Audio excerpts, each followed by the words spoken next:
Bonjour à tous, bonjour à toutes, me revoici pour une nouvelle vidéo.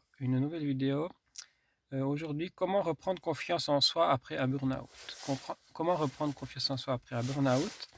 Alors, je vais vous expliquer un peu deux, trois conseils qui peuvent vous rendre service si malheureusement ça vous arrive. Alors, de plus en plus de salariés aujourd'hui vivent un ou plusieurs burn-out. Dans sa vie professionnelle, il y aura peut-être un ou plusieurs burn-out. Une souffrance psychologique liée à l'épuisement professionnel, se reconstruire, restaurer sa confiance en soi pour reprendre une vie professionnelle demande du temps, de la patience et de la bienveillance. Effectivement, ça prend du temps. On ne peut pas dire en 2 mois on sera remis d'un burn-out. Ça peut aller 2 mois, ça peut aller 6 mois, ça peut aller une année ou ça peut aller même plus. Les trois événements qui doivent vous donner le signal d'alarme un peu, c'est un sentiment de vide intérieur, un cynisme perpétuel quand vous travaillez, et une incapacité à accomplir son travail. Finalement, vous n'arrivez plus à travailler, vous n'avez plus la force, quoi.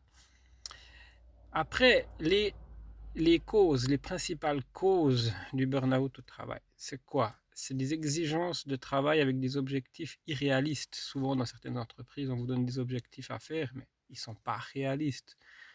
Par exemple, je sais pas moi, un ouvrier avec des machines, au début, on lui dit tu fais 200 pièces, puis tout d'un coup, on lui dit tu fais 600 pièces.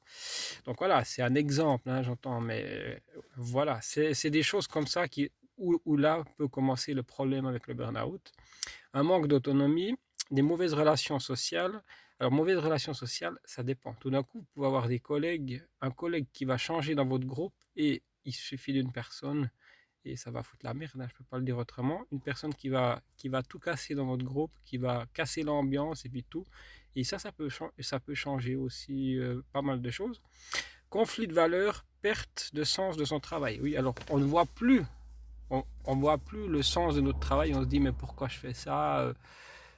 J'ai vraiment pas de raison de faire un travail. Je suis pas estimé, ainsi de suite. Voilà, ça c'est des pertes de sens du travail. Le burn-out, comment s'en sortir? Pour retrouver confiance en soi après un burn-out et remettre le pied à l'étrier, il est essentiel de bien analyser les causes à l'origine de cet épuisement professionnel et d'être accompagné par un thérapeute, un psychologue ou un psychiatre ou un médecin traitant. Ça, c'est très important d'être accompagné parce que lui, il va pouvoir vous donner les bonnes clés. Ça, c'est un conseil que je recommande vivement à toute personne qui a connu ou qui connaîtra malheureusement un burn-out dans sa vie. Apprendre à dire non. Apprendre à dire non, c'est important parce que des fois, c'est pas évident au travail de dire non, mais des fois, il faut. Des fois, quand vous voyez que l'objectif est irréaliste, que vous avez beaucoup trop d'autres choses à faire, vous avez meilleur temps de dire non. Bien sûr, en expliquant, essayer de donner une explication et d'être poli, bien sûr. La méditation, alors la méditation, ça peut vous aider.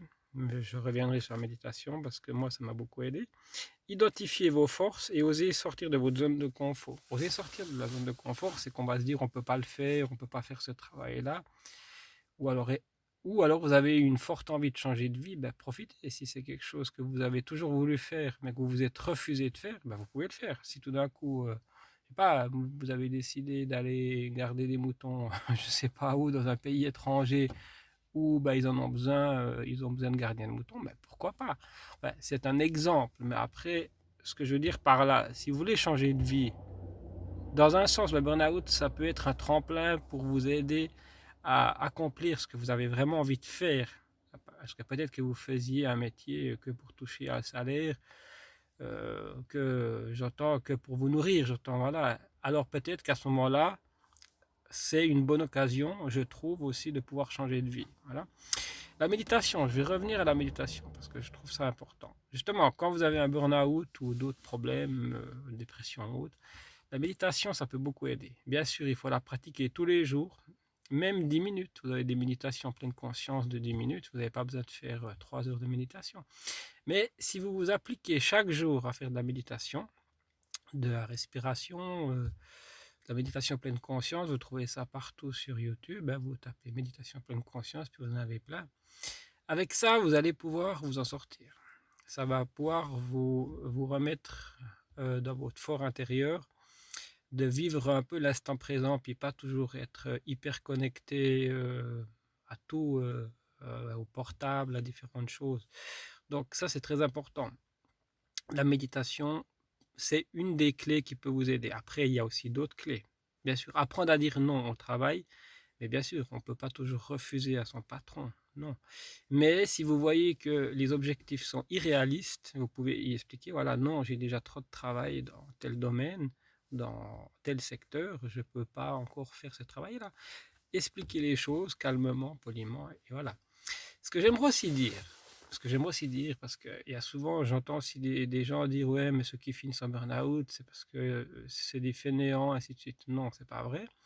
Et déjà, dans une interview que j'ai vue à la télévision, tous les gens, la majeure partie des gens qui ont fait un burn-out, quand ils leur ont posé la question, est-ce que vous aimiez votre travail?